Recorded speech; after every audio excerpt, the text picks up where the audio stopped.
Hello students, मैं सुधांशु स्वागत करता हूं आपका आशीष तिवारी यूट्यूब चैनल पर। आशा करता हूं कि आप सभी अच्छे होंगे। मैं इस चैनल के माध्यम से आप सभी के लिए लेकर आया हूं एक वीडियो लेक्चर सीरीज जो बेस है आपके ऑल यूजी कोर्सेज के थर्ड सेमेस्टर की भारत में राष्ट्रवाद नेशनलिज्म इन इंडिया सब्जेक्ट की एक इम्पोर्टेंट किताब पर, जो कि आपका जेनरिक इलेक्टिव यानी कि आपका जीई का सब्जेक्ट है। तो स्टूडेंट, अगर आप ड्यू सोल रेगुलर या किसी और यूनिवर्सिटी से सब्जेक्ट पढ़ रहे हैं तो ये सीरीज आपके लिए बहुत ही उपयोगी साबित होने वाली है, क्योंकि इस सीरीज में हम हर चैप्टर को सिंपल भाषा में समझेंगे, इंपॉर्टेंट कॉन्सेप्ट्स को ब्रेक डाउन करेंगे और एग्जाम पॉइंट ऑफ व्यू से भी डिस्कस करेंगे। तो स्टूडेंट, अगर आप ड्यू सोल रेगुलर एनसीवैप एंड अदर किसी के भी सब्जेक्ट को समझना चाहते हैं आसानी से, तो चैनल को सब्सक्राइब जरूर कर लीजिएगा, वीडियो को लाइक कर लीजिएगा और अपने दोस्तों के साथ शेयर करना ना भूले। एंड सोल से रिलेटेड डेली अपडेट्स के लिए आप सभी हमारा व्हाट्सएप चैनल फॉलो कर लीजिएगा। तो चलिए शुरू करते हैं। मैं आपका स्वागत करता हूं ऑल यूजी कोर्सेज के नेशनलिज्म इन इंडिया सब्जेक्ट के यूनिट नंबर थर्ड के इस वीडियो लेक्चर में। इससे पहले की वीडियो में हमने यूनिट नंबर सेकंड के इंपॉर्टेंट टॉपिक डिस्कस किए थे और आज की वीडियो में हम हमारे यूनिट नंबर थर्ड का क्या पार्ट राष्ट्रवादी आंदोलन के चरण, उदार संविधानवादियों, स्वदेशियों, रेडिकल्स, भारत में संवैधानिकता की शुरुआत के बारे में चर्चा करने जा रहे हैं। तो स्टूडेंट, 19वीं सदी के अंत तक भारत में सामाजिक और धार्मिक सुधारों की लहर चल चुकी थी, लेकिन अब वक्त था राजनीतिक जागरण का। तो जनता समझ चुकी थी कि अगर असली बदलाव चाहिए तो अब आवाज शासन के खिलाफ उठानी होगी, और इसी से शुरू हुआ भारत का राष्ट्रवादी आंदोलन, जो कि हमारा 3 चरणों में विकसित हुआ: उदारवादी, उग्रवादी और स्वदेशी आंदोलन। तो आइए इसे कहानी के रूप में समझते हैं, कैसे इन चरणों ने भारत को आज़ादी की राह पर चलाया। तो चलिए इस चैप्टर की जो हम शुरुआत कर लेते हैं वो हम सबसे पहले एक छोटे से परिचय से कर लेते हैं। तो सबसे पहले हम एक छोटा सा परिचय देख लेते हैं। परिचय में हम देखेंगे 19वीं शताब्दी के अंत तक सामाजिक धार्मिक सुधार आंदोलनों के बाद भारतीयों ने राजनीतिक परिवर्तन की आवश्यकता महसूस करी। तो स्टूडेंट, 1885 का ऐतिहासिक काल, इस वर्ष मुंबई यानी कि जो वर्तमान में जिसे हम मुंबई के बोलते हैं, उसमें भारतीय राष्ट्रीय कांग्रेस की स्थापना हुई। तो 1885 में भारतीय राष्ट्रीय कांग्रेस की स्थापना ने संगठित राजनीतिक आंदोलन की शुरुआत करी। तो शुरुआत में कांग्रेस का जो उद्देश्य था वो क्रांति नहीं था बल्कि संवाद था। तो ब्रिटिश शासन के भीतर रहते हुए भारतीयों के अधिकारों की बात करना यही पहला कदम था। इसे हम कहते हैं राष्ट्र आंदोलन का उदारवादी चरण, और यहीं से शुरू हुआ हमारे भारत की राजनीतिक चेतना का एक संगठित स्वरूप। तो जो हमारा राष्ट्रवादी आंदोलन है ये हमारा 3 प्रमुख चरणों में हुआ। फर्स्ट हमारा उदारवादी, जो कि 1885 से 1905 तक चला। सेकंड उग्रवादी, जो कि हमारा 1905 से 1919 तक चला। थर्ड हमारा स्वदेशी आंदोलन, जो कि हमारा 1905 से 1911 तक चला।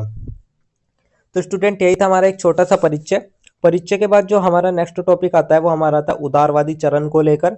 तो सबसे पहले हम बात कर लेते हैं हमारे उदारवादी चरण के बारे में, जो कि हमारा 1885 से 1905 तक चला। तो स्टूडेंट, पहला चरण था हमारा मॉडरेट्स का दौर यानी कि उदारवादी चरण। ये वे नेता होते थे जो कि अंग्रेज शासन को सुधारा जा सकता था, उसे गिराने की जरूरत नहीं थी। तो जो हमारे उदारवादी चरण के नेता थे वे कहते थे कि जो अंग्रेज शासन है उसको सुधारा जा सकता है, उसे गिराने की कोई जरूरत नहीं है। तो ने विशेषताएं की बात करी, इसमें विशेषताएं थी नेतृत्व की। नेतृत्व में सबसे पहले देखें तो शिक्षित शहरी उच्च जाति के पेशेवर जैसे वकील, अध्यापक, पत्रकार, इन्होंने नेतृत्व किया। तरीके देखे किन किन तरीकों से किया, तो तरीके थे इसमें याचिका, निवेदन, तर्क और वफादारी का भाव। तो इसलिए उनका जो तरीका था वो था याचिका, निवेदन और बहस। तो दादा भाई नौरोजी, गोपाल कृष्ण गोखले, फिरोज शाह मेहता जैसे जो नेता थे उन्होंने सभाओं में बैठकर तर्क और तथ्य के साथ अंग्रेजों को भारत की तफलीक समझाने की कोशिश करी। तो स्टूडेंट, इनका उद्देश्य यही था कि ब्रिटिश शासन में सुधार और भारतीयों की भागीदारी को बढ़ाना। तो उन्होंने कुछ प्रमुख मांगे भी रखी, उनकी प्रमुख मांगों के बारे में बात कर लेते हैं। तो सबसे पहले जो उन्होंने प्रमुख मांग में रखी उसमें विधानिक सुधार की बात करी उन्होंने। विधानिक सुधार में उन्होंने कहा कि केंद्रीय व प्रांतीय परिषदों का विस्तार किया जाए, साथ साथ भारतीयों को चुनाव व प्रतिनिधित्व का अधिकार दिया जाए, और बजट पर चर्चा और प्रश्न पूछने का अधिकार भी भारतीयों को होना चाहिए। तो भारतीयों को संसद और परिषदों में प्रतिनिधित्व मिले, यही उनका एक विधानिक सुधार के बारे में उन्होंने मांग रखी। उसके बाद जो सेकंड मांग रखी वो रखी उन्होंने प्रशासनिक सुधार की। प्रशासनिक सुधार की उन्होंने बात करी तो उसमें उन्होंने कहा उच्च सेवाओं में भारतीयों की जो भागीदारी है उसको बढ़ाया जाए, साथ साथ सेना में भारतीय अधिकारी को भी स्थान मिले, और किसानों के लिए राजस्व नीतियों में भी सुधार की जाए। तो भारतीयों को उच्च पदों पर नियुक्त किया जाए, ये उनकी प्रशासनिक सुधार की मांग थी। थर्ड आई हमारे आर्थिक आलोचना की, जिसे हम आर्थिक न्याय भी कहते हैं। तो स्टूडेंट, भारत से ब्रिटेन की ओर हो रही थी धन निकासी, उसको कैसे रोका जाए? तो उसको रोकने के लिए ही हमारे जो दादा भाई नौरोजी है, जैसे कि आप देख सकते हैं ये हमारे दादा भाई नौरोजी है, इन्होंने धन निकासी का सिद्धांत दिया।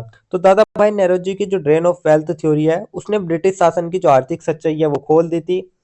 उसके बाद आरसी दत्त, उन्होंने भारत की उद्योग धंधे की बर्बादी का विश्लेषण किया। और एमजे रनाडे ने औपनिवेशिक नीतियों से भारत की औद्योगिक अवनति के बारे में बात करी।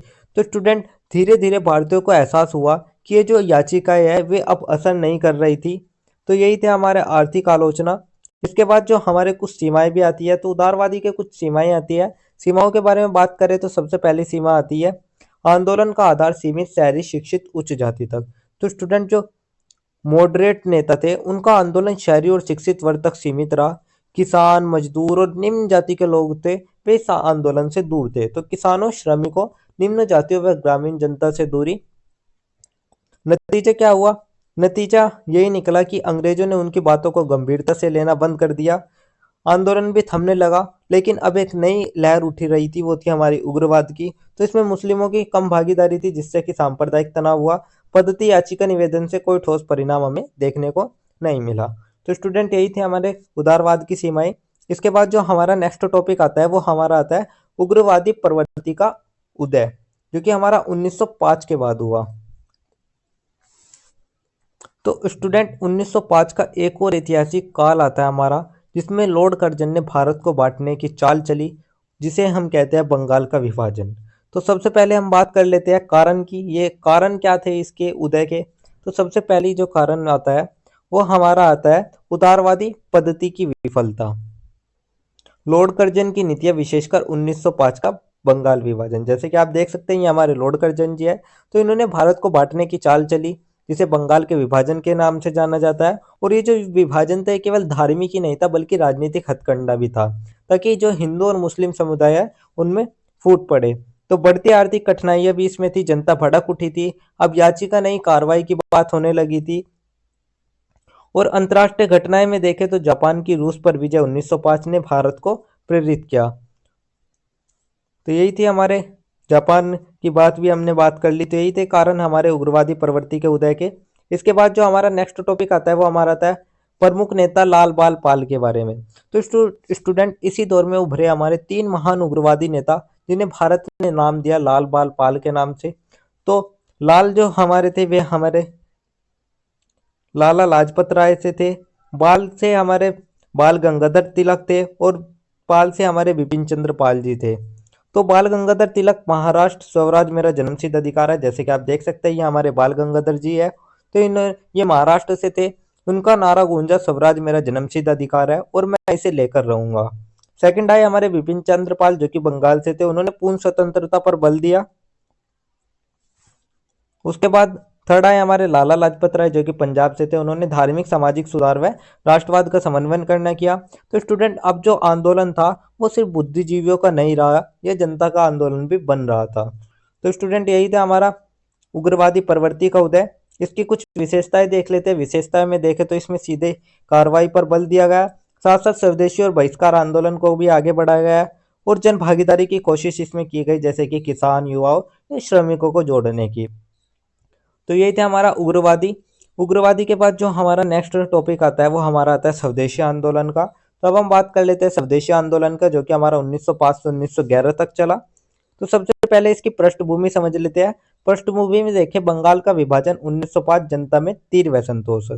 तो स्टूडेंट, बंगाल विभाजन के विरोध में शुरू हुआ हमारा स्वदेशी आंदोलन। स्वदेश यानी कि देशी वस्तुओं का प्रयोग और विदेशी वस्तुओं का बहिष्कार। तो शुरुआत में निवेदन व याचिकाएं की, वे जो कि हमारी असफल रही। तो लोग सड़कों पर निकले, विदेशी कपड़ों की होली जलाई गई और देशी उद्योगों को बढ़ावा दिया गया। साथ साथ विद्यार्थी, महिलाएं, किसान सब इसमें शामिल थे। तो स्वरूप अगर देखें तो इसमें स्वरूप में देखें तो इसमें ब्रिटिश वस्तुओं का बहिष्कार किया गया, स्वदेशी उद्योग व शिक्षा संस्थानों को प्रोत्साहन दिया गया, विदेशी कपड़ों की होली जलाना, साथ साथ युवा व छात्रों की बड़ी भागीदारी व कुछ क्षेत्रों में क्रांतिकारी गुट भी सक्रिय हुए। तो ये इसका स्वरूप था। महत्व की बात करें तो महत्व में हम देखें तो राष्ट्रवादी आंदोलन में जन सामान्य की सीधी भागीदारी हमें देखने को मिली। तो चरखा उस समय का राष्ट्र प्रतीक बन गया था। साथ साथ राजनीतिक संघर्ष का रूप अधिक उग्र व व्यापक हुआ। औपनिवेशिक शासन की नींव को चुनौती मिली। तो स्टूडेंट, स्वदेशी आंदोलन ने दिखाया कि भारत अब आत्मनिर्भर बनना चाहता है और अंग्रेजी शासन की जो जड़ें हैं वे हिल चुकी है। तो स्टूडेंट, यही था हमारा स्वदेशी आंदोलन। इसके बाद जो हमारा नेक्स्ट टॉपिक आता है वो हमारा ओवरऑल पूरे चैप्टर का एक छोटा सा निष्कर्ष आता है। तो अब हम ओवरऑल पूरे चैप्टर के एक छोटे से निष्कर्ष के बारे में बात कर लेते हैं। निष्कर्ष में हम देखेंगे 1885 से 1911 तक का दौर भारतीय राष्ट्रवादी आंदोलन के प्रारंभिक राजनीतिक स्वरूप से जन आंदोलन की ओर संक्रमण का समय था। तो स्टूडेंट, 1885 से 1911 का यह जो दौर था, ये भारत के राष्ट्रवादी आंदोलन का प्रारंभिक राजनीतिक प्रशिक्षण काल था। तो जो मॉडरेट्स थे उन्होंने राजनीति की नींव रखी, जनता को संविधान और अधिकारों का ज्ञान दिया। तो उदारवादियों ने राष्ट्रीय राजनीति की नींव रखी। उग्रवादियों ने उसमें जन आधार और आक्रामकता जोड़ी। तो जो उग्रवाद थे उन्होंने उसमें जोश और जनाधार जोड़ा। उन्होंने सिखाया कि स्वराज भीख नहीं है बल्कि एक अधिकार है। साथ साथ स्वदेशी आंदोलन ने भारतीयों में आत्मनिर्भरता, स्वदेशी उद्योग और सांस्कृतिक गौरव की भावना जगाई। तो स्वदेशी आंदोलन जो था उसने भारत को आत्मनिर्भर और गर्व की सीख दी।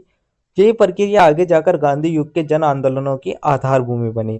तो स्टूडेंट, ये जो 3 चरण थे यही आगे चलकर गांधी युग की बुनियाद बने, क्योंकि जब जनता को अपनी शक्ति का एहसास हो गया तो आज़ादी अब सिर्फ सपना नहीं, एक मिशन बन चुका था। तो स्टूडेंट, यही था हमारा उग्रवादी, स्वदेशी और राष्ट्रवादी का एक सफर जो कि मैंने आपको बता दिया। तो यही था हमारा एक छोटा सा निष्कर्ष, जिसके साथ हमारा यूनिट नंबर 3 का क्या पार्ट कंप्लीट होता है। तो यही था हमारा यूनिट नंबर 3 का क्या पार्ट। इसके बाद जो हमारा नेक्स्ट चैप्टर आता है वो हमारा यूनिट नंबर 3 का ही आता है, जो कि हमारा ख पार्ट रहने वाला है। तो अब हम बात कर लेते हैं हमारे यूनिट नंबर 3 के ख पार्ट के बारे में। ख पार्ट में हम बात करते हैं गांधी और जन संगठन की, असहयोग आंदोलन, नागरिक अवज्ञा आंदोलन और भारत छोड़ो आंदोलन। तो स्टूडेंट, 1919 का भारत, अंग्रेजी हुकूमत अपने चरम पर थी। जनता दुखी, किसान भूखे और मजदूर शोषित थे। तो देश को एक ऐसे नेता की तलाश थी जो सबके एक सूत्र में बांध सके। और तब इतिहास के मंच पर आए हमारे महात्मा गांधी जी। उन्होंने राजनीति को जन आंदोलन में बदला और कहा कि अहिंसा हमारी शक्ति है, सत्य हमारा हथियार। तो आइए समझते हैं कि कैसे गांधी जी और उनके आंदोलनों ने भारत को आज़ादी की राह पर खड़ा किया। तो चलिए इस चैप्टर की जो हम शुरुआत कर लेते हैं वो हम सबसे पहले एक छोटे से परिचय से कर लेते हैं। तो सबसे पहले हम एक छोटा सा परिचय देख लेते हैं। परिचय में हम देखेंगे कि 1919 के बाद भारतीय राष्ट्रीय आंदोलन का जो नेतृत्व है वो महात्मा गांधी के हाथों में आया। तो स्टूडेंट, 1915 में गांधी जी दक्षिण अफ्रीका से भारत लौटे। उन्होंने देखा कि भारत सिर्फ राजनीतिक रूप से नहीं बल्कि सामाजिक रूप से भी बटा हुआ था। जाति, धर्म और वर्ग के आधार पर वो बटा हुआ था। तो गांधी जी ने राजनीति को जन साधारण से जोड़कर उसे जन आंदोलन बना दिया। तो उन्होंने तय किया कि स्वतंत्रता का जो संघर्ष है वो जन संघर्ष बनना चाहिए। उन्होंने कहा कि हमारी लड़ाई अंग्रेजों से ज्यादा अपने भीतर की कायरता से है।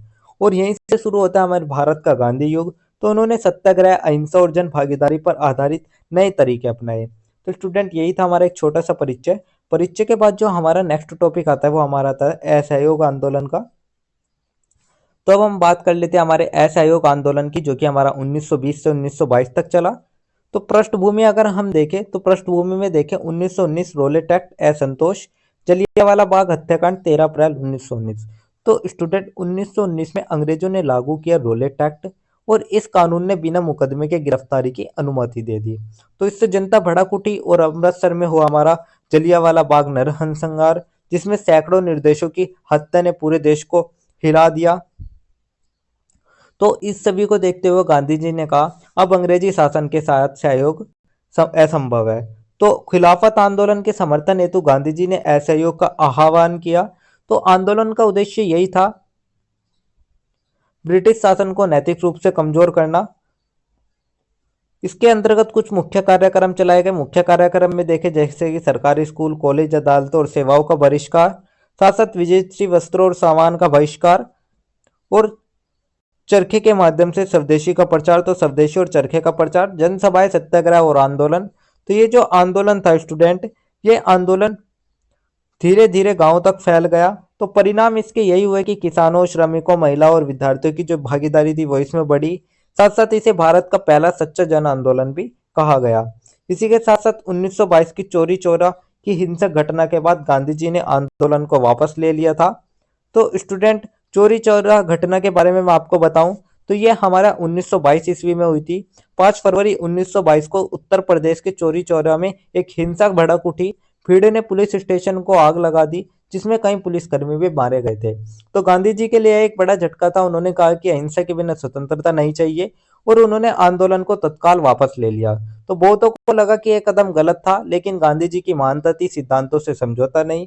तो स्टूडेंट, यही था हमारा असहयोग आंदोलन। इसके बाद जो हमारा नेक्स्ट आंदोलन आता है वो हमारा आता है सविनय अवज्ञा आंदोलन। तो अब हम बात कर लेते हैं सविनय अवज्ञा आंदोलन की, जो कि हमारा 1930 से 1934 तक चला। तो इसकी भी सबसे पहले पृष्ठभूमि देख लेते हैं। पृष्ठभूमि में देखेंगे 1929 लाहौर अधिवेशन पूर्ण स्वराज का लक्ष्य। 22 मार्च 1930 गांधी जी का दांडी मार्च सत्याग्रह का प्रतीक। तो स्टूडेंट, 1929 लाहौर अधिवेशन में कांग्रेस ने पूर्ण स्वराज का लक्ष्य तय किया। गांधी जी ने अब एक नया संघर्ष शुरू किया, सविनय अवज्ञा आंदोलन।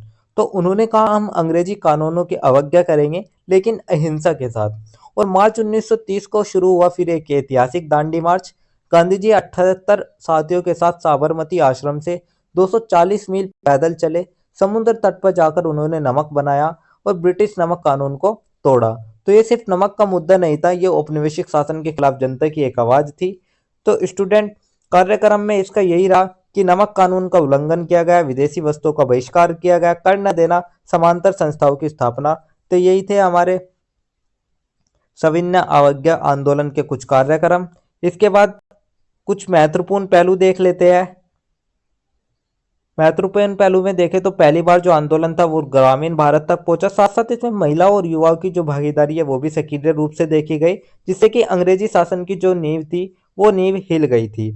तो परिणाम क्या हुए? परिणाम यही हुए कि हजारों लोग गिरफ्तार हुए। गांधी विन समझौता 1931 में हुआ। गोलमेज सम्मेलन में भागीदारी। 1934 तक आंदोलन धीरे धीरे समाप्त हुआ। तो स्टूडेंट, आंदोलन का प्रभाव ये हुआ कि देश के हर कोने में आंदोलन फैल गया। कर न देना, विदेशी वस्त्रों का बहिष्कार और समांतर प्रशासन की स्थापना हुई। तो हजारों लोग जेल गए, लेकिन जनबल कमजोर नहीं पड़ा। 1931 में हुआ जो गांधी इरविन समझौता है, जिसके तहत गांधी जी लंदन गए गोलमेज सम्मेलन में भाग लेने। हालांकि जो सम्मेलन था वो असफल रहा, लेकिन भारत की आवाज अब अंतर्राष्ट्रीय मंच पर पहुंच चुकी थी। तो स्टूडेंट, यही था हमारा असहयोग आंदोलन, सविनय अवज्ञा आंदोलन, जो कि मैंने आपको बता दिया। इसके बाद जो हमारा नेक्स्ट आंदोलन आता है वो हमारा था भारत छोड़ो आंदोलन। तो जो हमारा भारत छोड़ो आंदोलन है ये हमारा 1942 में हुआ था। तो चलिए इसकी भी सबसे पहले कुछ पृष्ठभूमि समझ लेते हैं। पृष्ठभूमि में हम देखें डब्ल्यू यानी कि वर्ल्ड वॉर सेकंड में भारत की भागीदारी बिना भारतीयों की सहमति। क्रिप्स मिशन 1942 की असफलता। 8 अगस्त 1942 कांग्रेस अधिवेशन मुंबई, भारत छोड़ो प्रस्ताव। तो स्टूडेंट, 1942 दूसरा विश्व युद्ध जारी था। ब्रिटिश सरकार ने भारत को युद्ध में झोंक दिया बिना भारतीयों की सहमति के। तो जब क्रिप्स मिशन की असफलता हुई तब गांधी जी ने कहा, अब अंग्रेज भारत छोड़ो। 8 अगस्त 1942 में मुंबई में कांग्रेस अधिवेशन में पारित हुआ भारत छोड़ो प्रस्ताव। तो मुख्य नारे क्या रहे? गांधी जी का नारा था करो या मरो। तो स्टूडेंट, गांधी जी ने दिया इतिहास का अमर नारा करो या मारो, जो कि आज के टाइम में भी बहुत ही प्रसिद्ध माना जाता है। तो इसके तुरंत बाद कांग्रेस के सभी प्रमुख नेता गिरफ्तार कर लिए गए। तो विशेषता यही हुए, कांग्रेस नेतृत्व गिरफ्तार, आंदोलन स्वतः स्फूर्त हो गया। युवा, छात्र, किसान, मजदूर सक्रिय हो गए। भूमिगत संगठनों व गुप्त रेडियो का उपयोग होने लगा। हिंसक घटनाएं भी हुई, रेलवे व टेलीग्राफ को नुकसान। तो आंदोलन स्वतः स्फूर्त रूप से फैल गया था। युवाओं, छात्रों, किसानों और मजदूरों ने अंग्रेजी शासन के खिलाफ बगावत कर दी। कई जगह भूमिगत रेडियो भी चले, रेल लाइनें उखाड़ी गई और हर घर से आवाज आई, अंग्रेजों भारत छोड़ो। तो स्टूडेंट, यही था हमारे कुछ विशेषताएं भारत छोड़ो आंदोलन की। अब हम बात कर लेते हैं परिणाम की। तो परिणाम इसका यही हुआ कि आंदोलन का दमन, हजारों गिरफ्तार। तो स्टूडेंट, अंग्रेजों ने आंदोलन को निर्दयता से कुचलने की कोशिश की। हजारों लोग गिरफ्तार हुए, परंतु अब देश पीछे हटने को तैयार नहीं था। और इस आंदोलन ने स्पष्ट कर दिया कि अब ब्रिटिश शासन भारत में टिक नहीं सकता। तो परंतु इसने स्पष्ट कर दिया कि ब्रिटिश शासन अब टिक नहीं सकता। और यही जो आंदोलन था ये भारत की स्वतंत्रता की एक अंतिम पृष्ठभूमि बना। तो स्टूडेंट, यही था हमारा भारत छोड़ो आंदोलन। इसके बाद जो हमारा एक नेक्स्ट टॉपिक आता है वो हमारा ओवरऑल पूरे चैप्टर का एक छोटा सा निष्कर्ष आता है। तो अब हम बात कर लेते हैं हमारे ओवरऑल पूरे चैप्टर के एक छोटे से निष्कर्ष की। निष्कर्ष में हम देखेंगे गांधी जी ने भारतीय स्वतंत्रता आंदोलन को सामाजिक और राजनीतिक जन आंदोलन बना दिया। तो स्टूडेंट गांधी जी जो थे उन्होंने स्वतंत्रता संग्राम को केवल राजनीति नहीं बल्कि जन आस्था और नैतिक शक्ति का प्रतीक भी बना दिया। असहयोग ने जनता को राजनीति से जोड़ा, तो जो असहयोग आंदोलन था उसने जनता को जोड़ा। सविनय अवज्ञा ने औपनिवेशिक शासन की आर्थिक व प्रशासनिक नींव को चुनौती दी। सविनय अवज्ञा जो आंदोलन था उसने ब्रिटिश सत्ता को हिलाया, और जो भारत छोड़ो आंदोलन था उसने स्वतंत्रता के लिए अंतिम संघर्ष का वातावरण तैयार किया। तो भारत छोड़ो आंदोलन ने आजादी की अंतिम घंटी बजा दी। इसी के साथ इन आंदोलनों ने सामूहिक रूप से भारत की स्वतंत्रता की राह प्रशस्त की। तो स्टूडेंट गांधी जी ने दिखाया कि बिना हिंसा, बिना नफरत, सिर्फ सत्य और साथ से भी साम्राज्य हिलाया जा सकता है। और यही था उनका संदेश, सत्याग्रह ही असली क्रांति है। और इसी रास्ते से भारत पहुंचा 1947 की उस सुबह तक जब सूरज उगा स्वतंत्र भारत के आकाश में। तो स्टूडेंट यही था गांधी युग के तीन महान आंदोलन, असहयोग, सविनय अवज्ञा और भारत छोड़ो आंदोलन, जिन्होंने आजादी की नींव रखी। तो स्टूडेंट यही था हमारा एक छोटा सा निष्कर्ष, जिसके साथ हमारा यूनिट नंबर 3 का ख पार्ट भी कंप्लीट होता है। तो यही थे हमारे यूनिट नंबर 3 का क और ख पार्ट, जो कि मैंने आपको बता दिया है। तो अगर किसी भी स्टूडेंट को ये पीडीएफ या नोट्स चाहिए होंगे तो आप हमारे टेलीग्राम चैनल को ज्वाइन कर लीजिएगा, वहां पर आपको ये पीडीएफ या नोट्स मिल जाएंगे। एंड अगर किसी भी स्टूडेंट का किसी भी तरह का कोई भी डाउट या किसी भी तरह की कोई भी क्वेरी होती है तो आप हमारे कमेंट सेक्शन में या हमारे इंस्टा पेज को फॉलो करके भी पूछ सकते हैं। एंड डेली अपडेट्स के लिए आप सभी हमारा व्हाट्सएप चैनल फॉलो कर लीजिएगा। और अगर आपको लेक्चर उपयोगी लगा तो वीडियो को लाइक करें, चैनल को सब्सक्राइब करें और अगले अध्याय के लिए तैयार रहिएगा, जहां हम बात करेंगे हमारी नेक्स्ट यूनिट के यूनिट नंबर 3 का हमारा जो गैप पार्ट रह रहा है उसके बारे में बात करेंगे। तो आप सभी का बहुत बहुत धन्यवाद। आपका दिन शुभ रहे।